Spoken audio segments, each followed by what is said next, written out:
Welcome to episode 99. Can you believe our next episode is 100? That's crazy. Yeah, that's insane. Episode 99 of Eat, Drink, Write, an Urban Fantasy Whiteboard. And today, I guess we never say our names. I'm Sherry. Yeah, we haven't said our names in like 99 episodes. She's Taylor, okay, in case you haven't figured that out at 99 episodes. And today we're going to talk about more world building. We are going to talk about how to come up with your history for your world. But first, How was your week? It's fine, I guess. I'm getting more and more stressed out about graduation coming up. Yeah. So I do about a million things every day, and it's hard to keep track of everything. I did get to go to this weird Sequest zoo thing, and I petted a wallaby. So it's very cute. It's adorable. And I got to feed iguanas. Iguana is a wallaby, a Sequest? It's called Sequest. It's weird. They did have stingrays and like okay. Where was this? Things. In Athens No, it was at a mall in Stonecrest. Oh. Yeah. It was inside a mall. I expected like this outdoor zoo thing. No, they were in a mall. It was very strange. But the wallabies were adorable. We also got to look at porcupines, and there's one more critter. Oh, we got to pet a sloth. So I pet a sloth. Oh, neat. Very neat. And then, of course, you came to our house for the SEC championship game, which was horrifying. Didn't go in our favor, but that's, did not. I'm still drinking out of my Georgia glass in solidarity for my team.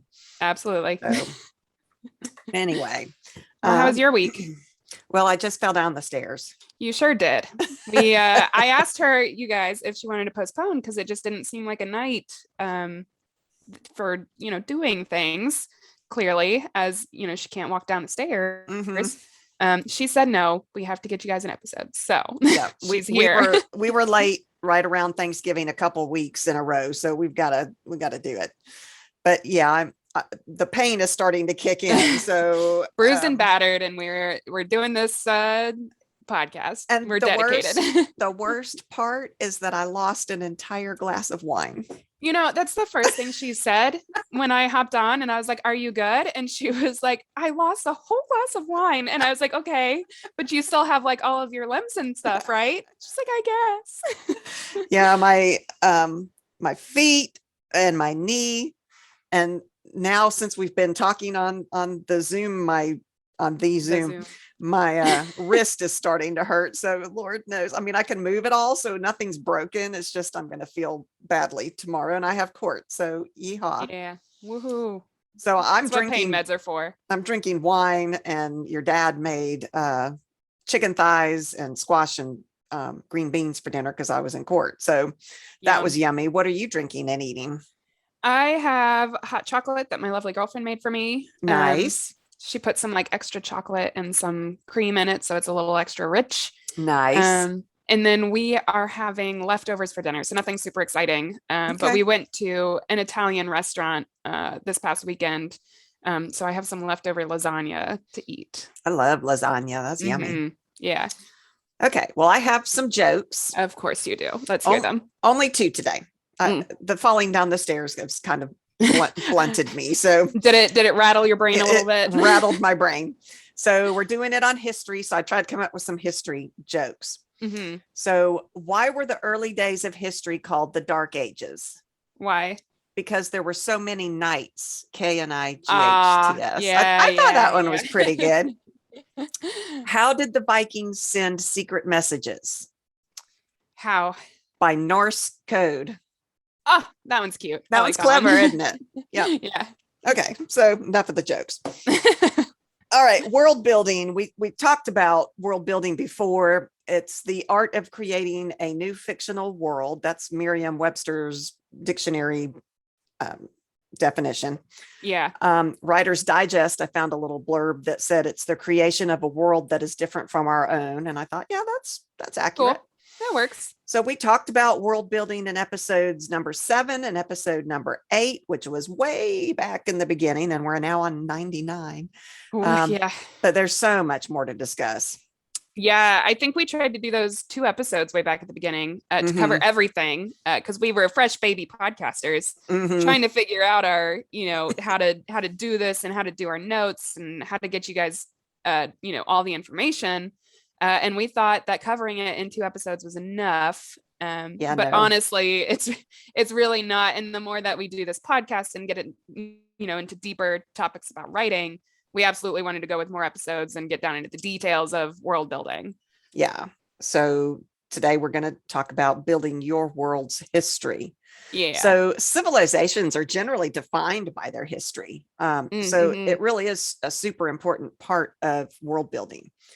So using your little handy dandy notebook, Yeah. Blues Blues Clues. Clues notebook, sketch out these historical elements for your world.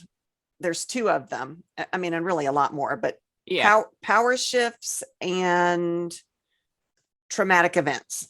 Yeah. Yeah. Yeah. Yeah. So for power shifts, these are social, political, and religious upheavals, and they often have huge impact on your world. So are there any particular past events whose consequences directly affect your characters' everyday lives now in the time you're Yeah. writing?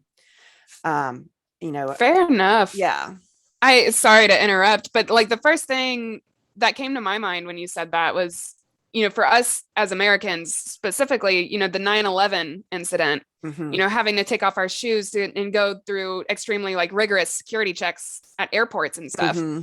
And events like that affect how, we see things obviously as Americans and how, we deal with things and how the rest of the world does too. Cause I remember, I was in Spain or France. I can't remember where I was, but it was one of those two places. And I took off my shoes and somebody behind me or in the next line over laughed and they're like, oh, look at those Americans like taking off their shoes, Oh, so how like, funny.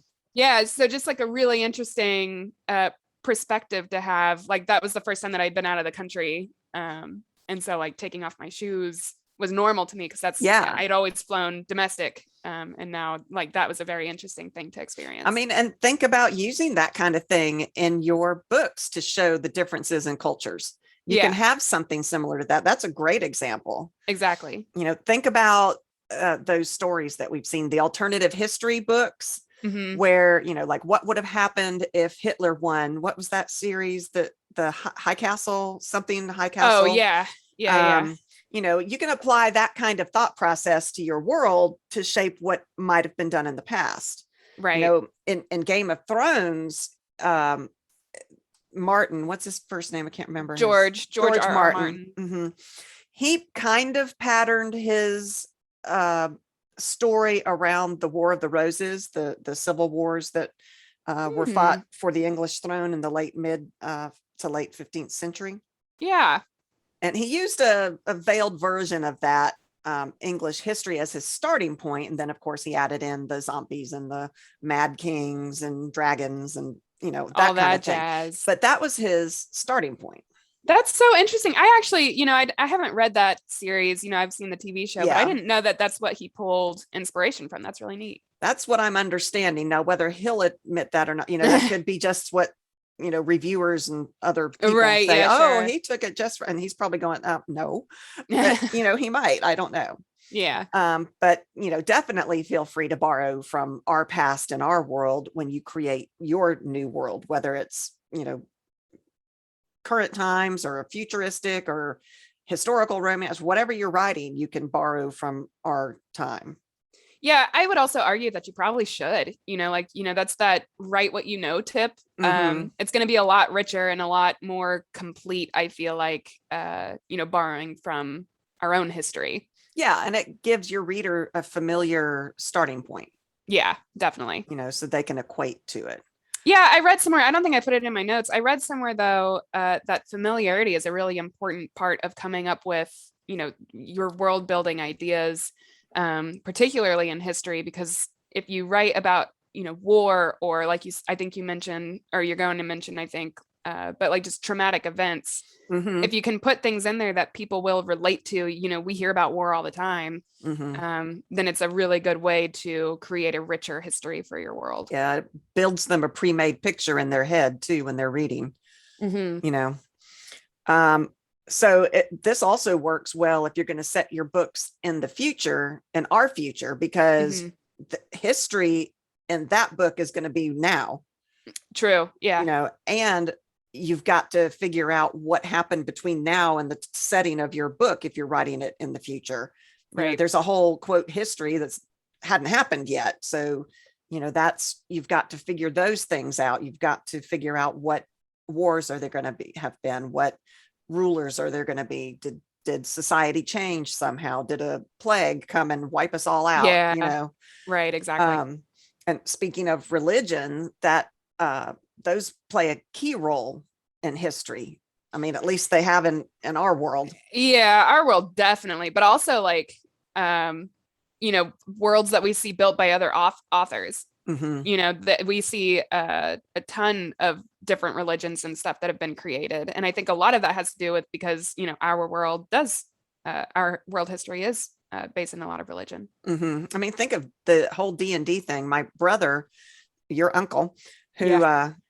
he is a big D&D player. He also writes. He's a very good technical type writer. Like, he would be like a Raymond Feist type Huh. author if he Yeah. would just follow through. Sorry, Cliff. Um, Does he listen to this? he does some, because, and this is the point I was trying to make. He Oh, I see. I plays he see. plays D&D, and so Yeah. he had listened to one of our episodes about something, and he said it's so funny how a lot of our episodes also apply to the D&D world. But Absolutely. that whole D&D world is a huge, rich, detailed. They have religions. They've got clerics that get their power from their religion, that kind of thing. I mean, Right. just amazing. Yeah. The world building that went into that game. Yeah, absolutely. We did do an episode on adding gods to your books. That was Yeah, we did. episode 36. If you want to Huh. go listen to that one, go read that one. Yeah. Go read that one. It was Um, a hot second ago at this point. I know, right?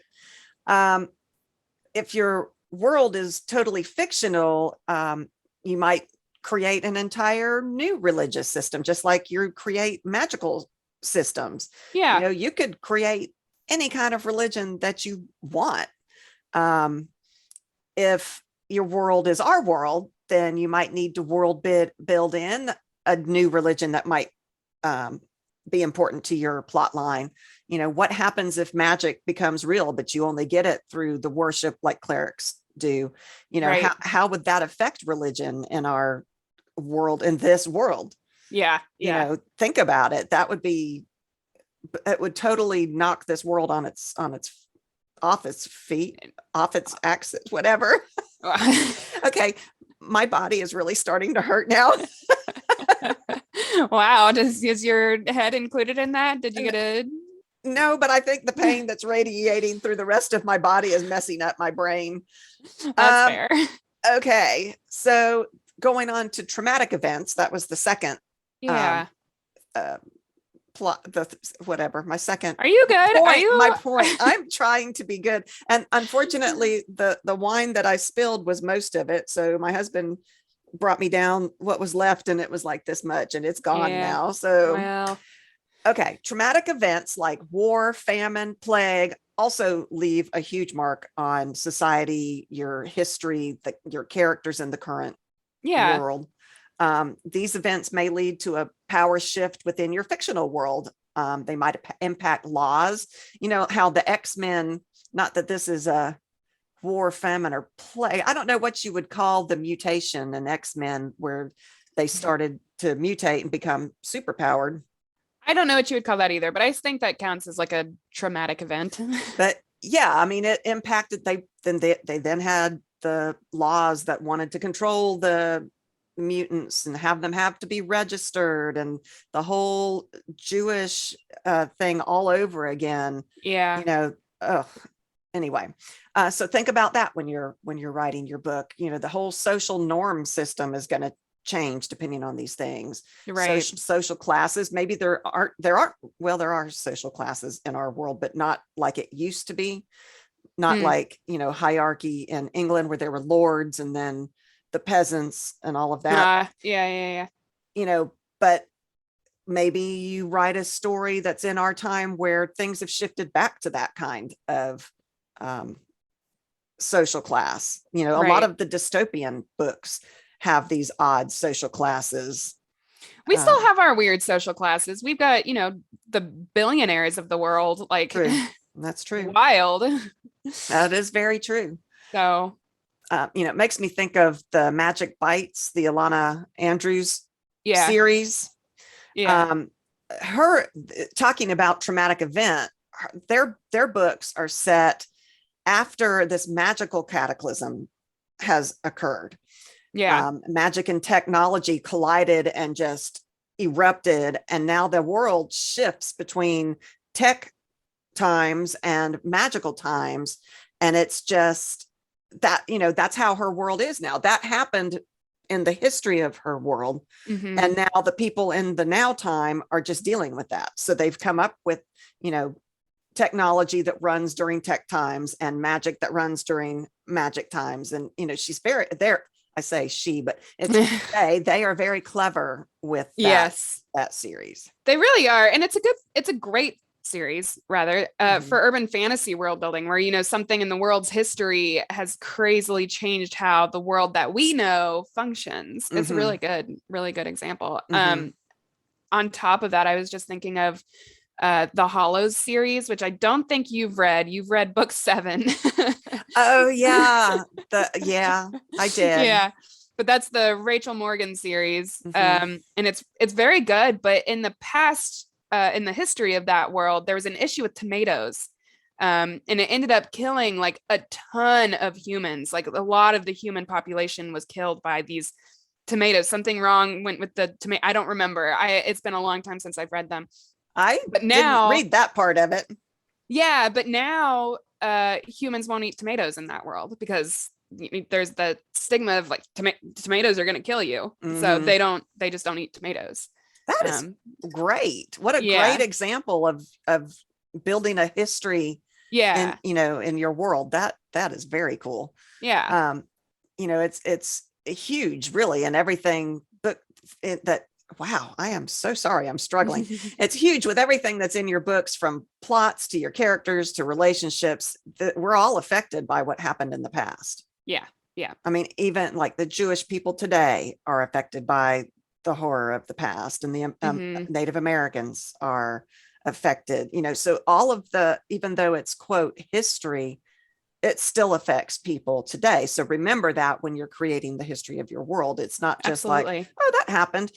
No, it's probably still affecting people in one way or another. Yeah. Traumatic events also can leave some really cool ruins in your world. Yeah. Think of like that makes me think of like underwater ruins, like things, earthquakes, and, just like the shifting of, how things work, like, I don't know. That's just the immediate thing that it made me think of. Yeah. I mean, if in our world, we still have things like we still struggle to figure out how the Egyptians built those pyramids with what we know about what they had at that time. Right. I mean, did they have something that we don't know about that made it efficient? I don't know. You're right. So that's something to think about too. There's a lot that you can do with history and writing. I think Definitely. It was the Sword of Shannara series. Yeah. Where there's ruins that make it clear to the reader that this was probably in our world a long, long, long time ago. Yeah. And something happened to our civilization, but there's still these ruins, which is really cool. That is really cool. Yeah. To think. And magic came about. Can't remember. It's been a long time since I've read. I've not read them. Yeah. They're excellent books. But yeah, I mean, we are their history, but it's so far gone that they don't even remember us. Yeah. They don't remember a time of technology, a time when there was no magic, a time, it's interesting. It's really neat. And you as the writer need to know. Yeah. But you don't have to let the reader know. It's just, you need to know, especially in those books. And I think I talk about it in a minute. Well,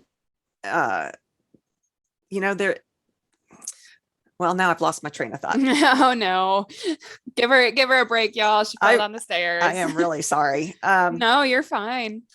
Well, there was another book that I'm hoping that you can remember it. It was with the weird, like, not the weird sisters, but they weren't the weird sisters. It was, and they even pronounced it wrong. That was something that you had said.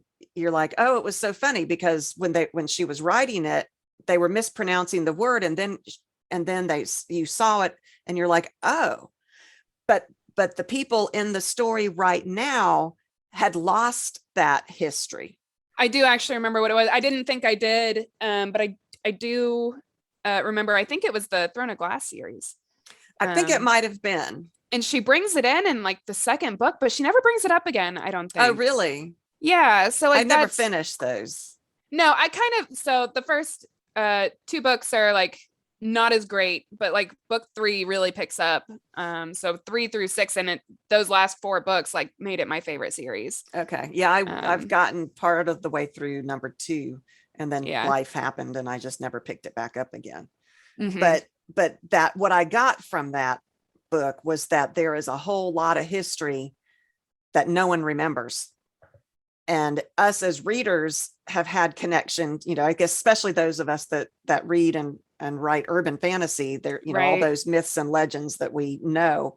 Right. It was really cool. And she just threw it out there. And we as the readers knew what that was, but that whole civilization had forgotten. Yeah. Yeah. Which I thought was really cool. I need to reread those books because I don't think she ever revisited that. And I don't remember what came of it, but I don't remember. So that's so funny because as where I left off reading, it was a thing, and it meant something to me because I was like, oh, I know that word. Interesting. Yeah, it's been a long time since I've read them now. At this point, it's been like 4 years or something like that. So, well, in my high fantasy book, this was the very first book that I ever wrote. My history is also so far in the past that it's been forgotten. And, the people are having to relearn what is going on. Things are happening now because of what happened back then. It's all coming around, but no one remembers it. Right. And so I think that's really fun. Now, me as the writer has to know that history, right? But it's neat to make our poor little characters fumble about and not know, if they had just cared. I don't think they would think that's neat. Yeah, probably not. Probably not. So yeah, that's fun.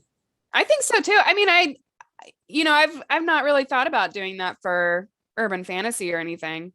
I mean, I think you could, because even though it's in this world, you can do anything. I mean, you have the basic foundation of this world that our readers can connect with, but you can change it up.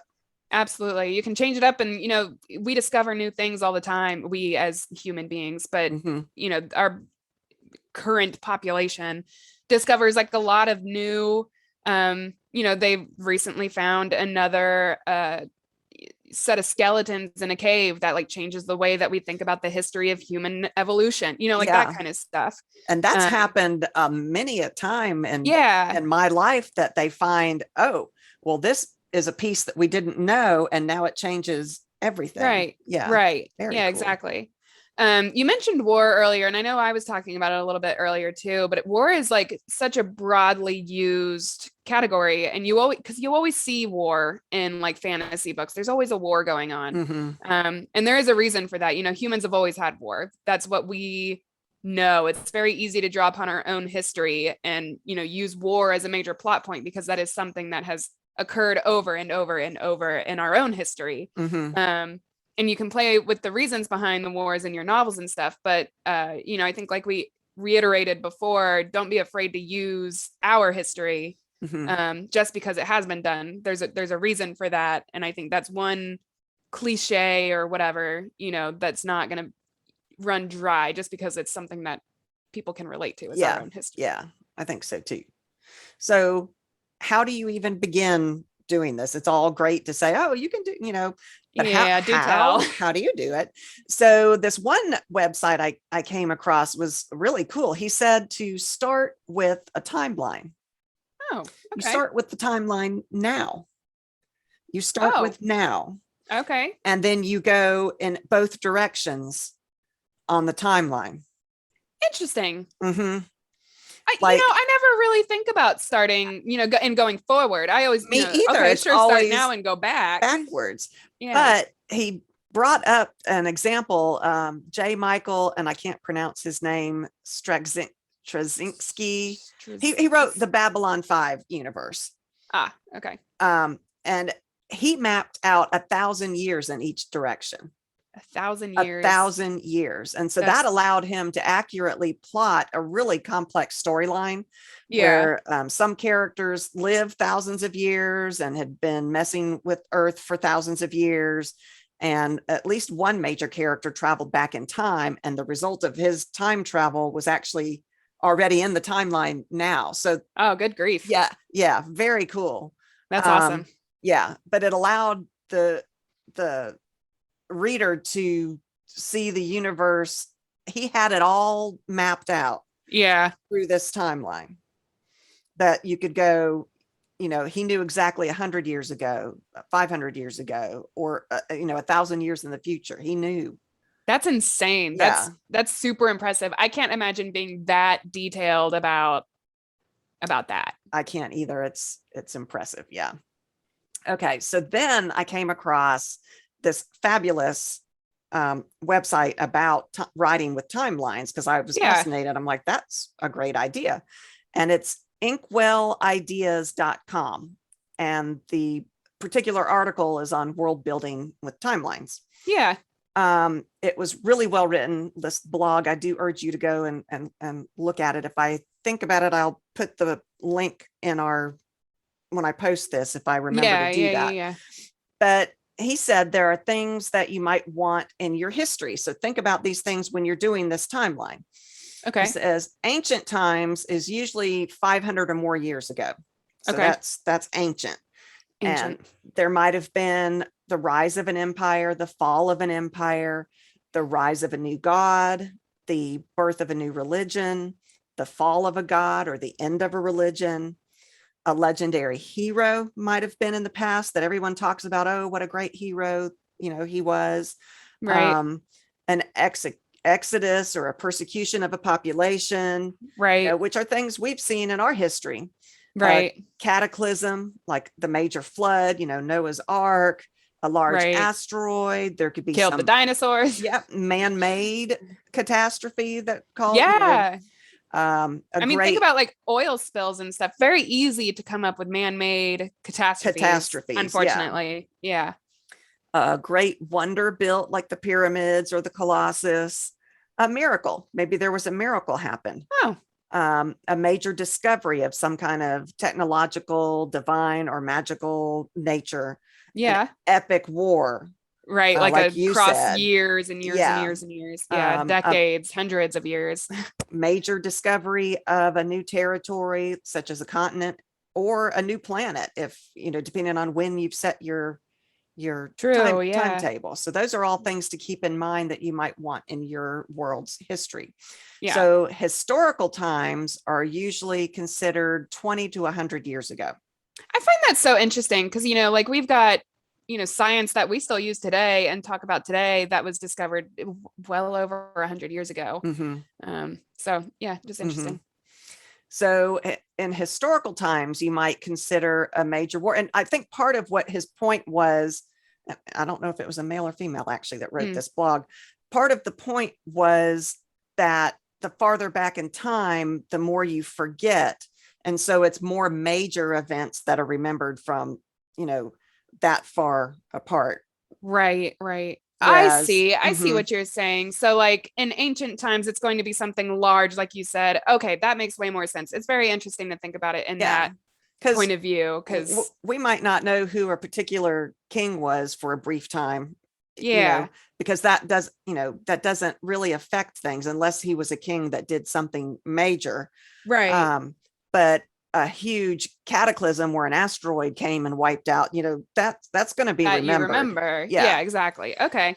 So for 20 to 100 years ago, there might have been a major war, not an epic war, a major war between large countries or empires or religions, the rise and fall of a kingdom, Right. a plague. I mean, I wonder how long they're going Sure. to remember COVID. I mean, Because you think 100 years ago, I didn't know about the one that happened 100 years ago. the Spanish flu. I mean, I knew about it, but it wasn't something that affected my life today. Right. No, well, no, it's not. But I feel like COVID it'll be a lot easier to remember.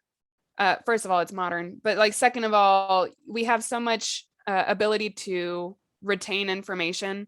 That's true. And spread information. It was a global pandemic, and we were on real-time news of it. Mhm. Not through the paper, not through, but we all had computers. I mean, I say we all, but most of us have, computers and have been able to Mhm. stay in touch with people and got to see, more people had access to the speeches made by the WHO and by the CDC and like all that kind of stuff. So So I think it's a little bit different. it might be something that is remembered 500 years from now. I don't know. Right. Invasions or raids, explorations and discovery of a new land, new technical, magical discoveries, a split of a religion, or a scandal. Scandals, they're like, oh, ooh, ah, but they don't last a super long time. Right. Right. And then recent events, which occur mostly within the last 20 years, feuds, succession disputes, Yeah. military campaigns against a neighboring state, internal war, like civil war, monster incursion, maybe, Right. a Right. natural disaster like the hurricanes, death of a noble. Those are all Yeah. more current. Founding of a secret society, that kind of thing. Absolutely. Yeah. I mean, think about like Hurricane Katrina. Like we're gonna remember that for a very long time, and that was 16 years ago. I can't So believe pretty. that. Yeah. I know. It's pretty insane. Mhm. But yeah, no, I think all of those are, and I love the way that, sorry, I did not finish my sentence there. I think all of those are very good ideas and they're really good to keep in mind. Did you fall down the stairs too? No, I didn't. My brain has just decided to move at 1,000,000 miles per minute because I'm having all these thoughts about like, oh, well, that's really cool. And you said it this way, and I thought that was neat. And just trying to keep up with my brain, my mouth doesn't move that fast, and you guys wouldn't want it to anyway. So, but I like the way that you said that it should be framed in terms of like, the events that happened more than 500 years ago are going to be those major, large catastrophe, whatever events. Cataclysmic, let's go with that. Yes. Cataclysmic events that people are going to remember for thousands of years. I think that's a really, really great way to think about coming up with the history of your novel, because like you might need more details as the writer, but in terms of what your reader needs to know and what your characters are going to know, it's going to be a lot less probably. Yeah. Oh, every tip that I found for creating history in our world said to start with, or your world, whatever, the world that you're building, said to start with, don't laugh at me. I'm trying so hard. No, they said to start with the sectioning of history into eras, which I thought was interesting. Oh, interesting. So yeah, so kind of, I feel like a little bit of like how you're thinking of things where you sectioned it out into, or that blog did or whatever, into, ancient times and historical times and modern and like that kind of stuff. But maybe even more like a little specific, like, there was this era of peace and this is why, and there was this era of great strife. The and Dark Ages and the Age of Enlightenment. Yeah. In the Stone Age and like that kind of stuff. Absolutely. So that was something else that I found very interesting. That's a really good idea. And actually, since we've named them, you can have names for those in your world too. Maybe your world has a stone age of, or an ice age, or, think of something new and different. Definitely. Yeah.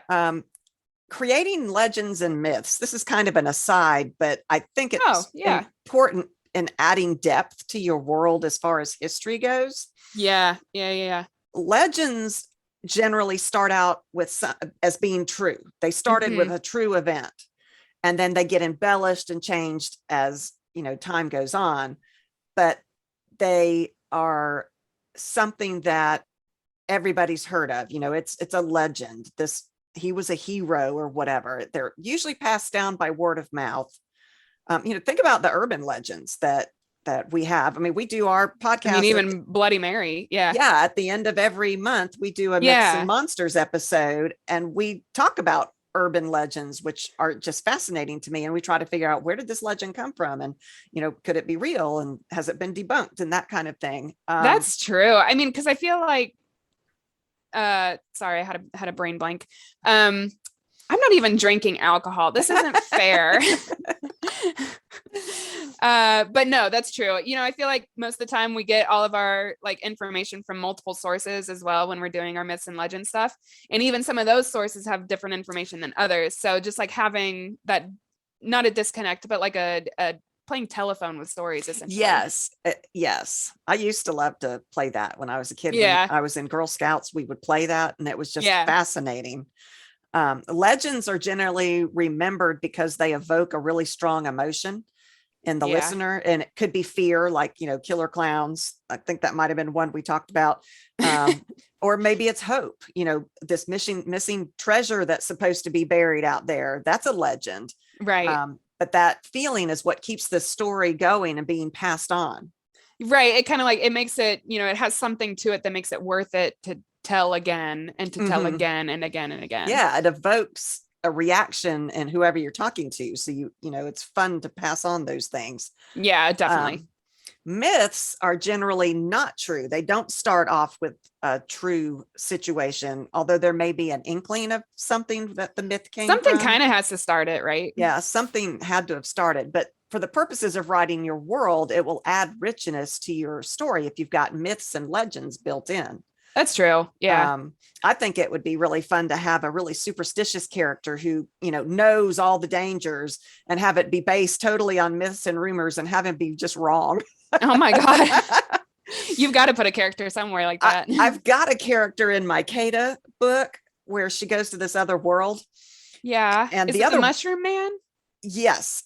And that world knows about us, but we in our world don't know about them. Yes. And so he is this expert on Earth, and he's totally wrong. And it adds a lot of fun. It's pretty funny. And the book 2 in that one, he's coming to our world. So he's going to be going, no, this is all wrong. Yeah. This isn't how Earth is. Oh man, that's great. But, think about like the Headless Horseman. Where did that myth come from, and why? Why did it originate? Think of things like that and twist it in your book. I just think it would add a deep richness to the history of your world. Absolutely. I mean, I think, like you said, we do those myths and legends episodes at the end of every month. And, I've talked about like where werewolves come from, like even that, which is such a widely known, you say werewolf, everybody knows what a werewolf is, like, so even coming up with or knowing where the origin of that myth came from could help you think about where you could come up with myths for your own world. That tomato thing that you were telling me about, that is brilliant. She came up with this legend, and it's now kind of gone into a myth, because I guess tomatoes don't kill you anymore, but no one will eat them. Yeah, I don't think they do anymore. I can't remember. There's a prologue story that she wrote that explains the whole thing, because what it was like the tomatoes, I think, killed humans, but they didn't kill the magical creatures. And I don't remember. Okay. So it wiped out a lot of the human population, and a lot of the magical creatures were left. And there, so now there's that would create a shift in power. So I mean, that's a great event to have happen. Yeah. And I could be wrong. So if I'm wrong, somebody yell at me, I'll listen. So, well, we just need to go reread them, or I need to finish reading them. Yeah. Or fair enough. Start at number 1, maybe. Start at the first one. Start at the beginning. Yeah, I have a few more notes. If you do not have any more. I do not have any more. Okay. Think about whether or not everyone, this is a good one. I forgot how good this one was. Think about whether or not everyone in your world has access to history. Because maybe not everyone does know the history of the world. Maybe they have no way of learning it. Is it a written history? Is it passed down by, verbal, stories? Can everyone read? Is information about the past controlled? That kind of thing. And I think that's really interesting. Another interesting aspect of world building. That's really good. Yeah.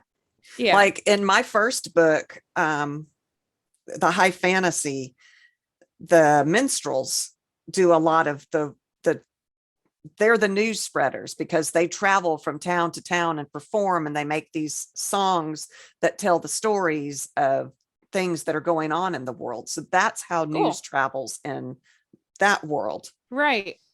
And so But like if yeah, you have think if they were characters, yeah, evil and wanted to control what exactly. was said. Yeah. Yeah. Right. Well, and then you have characters, who might not make it to the plays to see the news. And so they have to hear it second or third or fourth hand. After And the it's going to be, telephone. Yeah.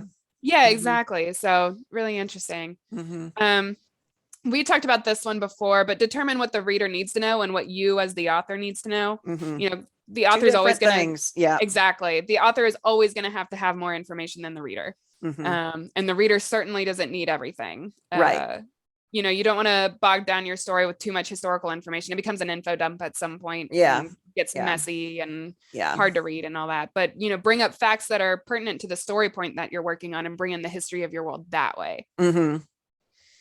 Remember that history is often biased. So, this kind of goes hand in hand with the who has access to it, but, who Hmm. wrote history? Who tells the stories? Which country kind of has the most stories? Which one, if the country that is telling history, are they telling it correctly? Is it full of lies? Is it deceitful? Is it full of holes? Like What's that kind that famous book? Is it 1985? Is that the of name of the 84. 1984? That's it. George Yeah. Orwell. I knew it was Yeah. Yeah. 19. Yeah. Anyway, Yeah. Yeah. Yeah. that in that book, they change history on a daily basis. Whatever Yeah. the government, I can't remember what Big Brother. I don't know if it was Big I don't Brother. remember. Yeah. There was a name for it, but whatever they wanted, they physically changed it Yeah. every day. Yeah. Yeah. And that's going to affect exactly like what your characters do or what they know or Hmm. what they believe. And if Hmm. they meet people outside of that, historical system, like if they meet someone from a different country who has not learned the history as you've learned it, it's going to be a very interesting disconnect Hmm. to explore among your Which characters. can add the tension and it can add humor. That's a great opportunity for all kinds of things. I love the culture clashes. Yes. Yeah. The Wheel of Time, Hmm. which I haven't read in forever, but I just started watching that new series. Oh, nice. Oh, so good. I'm Yeah. ready to reread them already. Yeah. Yeah. But I love, which we haven't gotten to it on the TV series, but in the books, I love the clash between the cultures that, because the main characters grew up in this isolated place. And so they have Yeah. limited knowledge of what's going on in the real world. They've Hmm. heard that there's some war way out there somewhere. Well, now Yeah. they're forced into the rest of the world. And so Oh, the clashes that come up with the different customs and that they don't know yeah. is just fascinating. Yeah. Interesting. Hmm. That is Have you another read thing to think those about. yet? You ask me that every Every time. I'm pretty time? sure everybody that listens to this podcast is like, no, she doesn't. No, she hasn't. She's already said that. Well, there's No, I haven't. this one culture that they don't have much water. I may have used this before in the 99 episodes that we've done, but Yeah. it's just fascinating. I think I did it maybe in the other world building one, because this region is a desert region and there's very little water. Right. And so they don't shower and take baths because that's too much water. They Yeah. go and they use steam.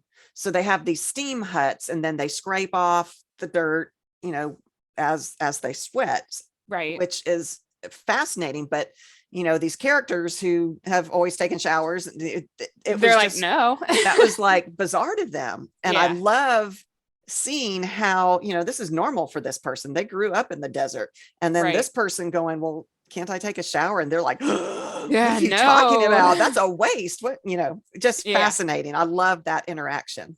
That is super cool. Yeah.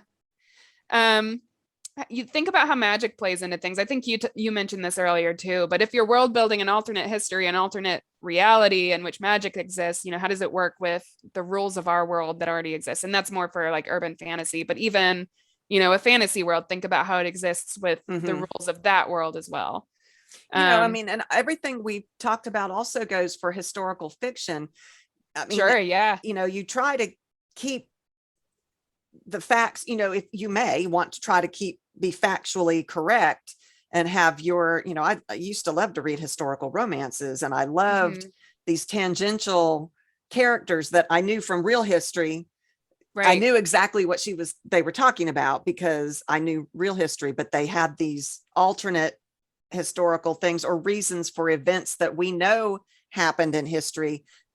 But this book gives us a whole nother reason for that, which I just love. Oh, interesting. That's cool. Yeah. Don't tackle your history all at once. That's super daunting. I feel like history, I mentioned a while ago, I think that I was starting to write a D&D campaign, and trying to come up with a world history for that is like insanely daunting. So don't tackle it all at once. Pick some major events for your world's history and flesh those out by key players that are involved, by the countries that are involved, by the outcomes of that event on the rest of the world, and then move on to the next one. Like, don't try to be like, oh, well, I have to have all of the wars laid out right now. You could maybe do it like the snowflake method, where the first, you've got your little timeline and then some major events, and then you go back and go, okay, what's going on in this event? You build a little bit more, and then you go on to the next one. You don't have to do it all at one time, where because then they can tie into each other that way also, and that would be a really good way to do it. That'd be a really good way to do that. Yeah. But yeah, that's all the notes that I have. I bet we could do many episodes even still for this history topic. I think so. I mean, I would like to do one on the clothing ideas. Yeah, absolutely. Clothing throughout history, clothing now, how do you, especially in a high fantasy where it's not our world. But, even in urban fantasy where it is our world, are there things that our characters, if they're a werewolf, do they rip through their clothes every time they change? Do they have to have Velcro on them? Or they just stash clothes everywhere? Yeah. So do they have do that? Yeah, stashes somewhere, or is it magic and their clothes dissolve into them? Or I don't know. Yeah, exactly. I do have an interview question for you. Okay. Sorry, did I say that was all the notes that I have? I don't remember. But that's all the notes that I have. Oh, yes, okay. I did, because then we talked about mini episodes, and that's how we got on that. Oh, yeah. Okay. I had hot chocolate, and I think the sugar is getting to my brain. The caffeine and sugar has got her, guys. But I do have that interview question for you. Okay. What's your favorite part of world building history specifically? I think, I don't know. I'm trying to figure out in my epic fantasy. I don't know how I did it. It was a lot of it was based on D&D, because that was what I was into at that time that I wrote that one. Yeah. I had to create the religions, which was interesting. Oh yeah. Which we should do an episode on that one too. That'd be fun. Yeah, it's not easy. I don't know that I like how I did the religions and that, but anyway, I just love doing the world building in general. It's like one of my favorite things. That's the fun part before I actually have to get down to the work of making it all work together and flow right. Yeah, definitely. What about you? Since I write mostly urban fantasy, I like to get to pull in past references to our own history in the past. But I also like to twist it up a little bit. So one of my books, magic is a thing, but it wasn't known until the early 1900s that it was a thing. And so those early 1900s are a little bit different than what we know today. And it's not going to be too different, but it'll be different enough, because it's a pretty widespread traumatic event is what happens. So everybody had to learn how to live with this thing that happened. Magic exists and everybody knows it now, and that kind of thing. So I think that's one of my favorite things, is twisting what we do now, since I do like that too. That's a good one. Yeah. I also have a sentence challenge for anybody who's interested in participating in those. So basically I'll give you the sentence and you use it somewhere, like a writing prompt in a piece of your writing of your choice or whatever. So this week's challenge or sentence is a piece of dialogue, and it's, didn't that happen 100 years ago? That's a good one. I like that one. Yeah. All righty. Okay. Do our outro. Oh, wow. Okay. All right. Thank you guys so much for listening. You've hopefully been here for 99 episodes. And if you're a newcomer, then welcome. Go listen to our other 99 episodes. Yes. But yeah, no, really, thank you guys for listening. We really enjoyed doing this. You can find any news about us and all of our stuff, like social media, on our website at eatdrinkwritepodcast.com. That was right? I don't know. I'm good at this. I promise. I have squirrel brain at the moment. But yeah, everything is on our website. We have Facebook and Instagram and news and all that kind of stuff. Our Patreon is also there. So if you want to support us, go ahead and check that out. Also, I was thinking about this last week. I think we mentioned Patreon all the time, but another thing that would help us would be reviews. If you guys really enjoy our podcast and what we talk about, and if we're helpful, then please write us a review. That would help other people find our podcasts and come in and also get some help with their writing. And it'd be fun to build a bigger community. So. Yeah, spread the word. It's hard to get out there, and we are such an eclectic group. Writers in general are we're all a little weird. We are all a little weird. So pass this on to your other writer friends. Yeah, so it'd be super awesome if you guys would go and do that. We would thoroughly enjoy it. Well, hopefully you guys could leave us 1-star reviews, and that's that. But but definitely leave us a review. It helps. And yeah, thank you guys for listening. All right, we'll see you next week.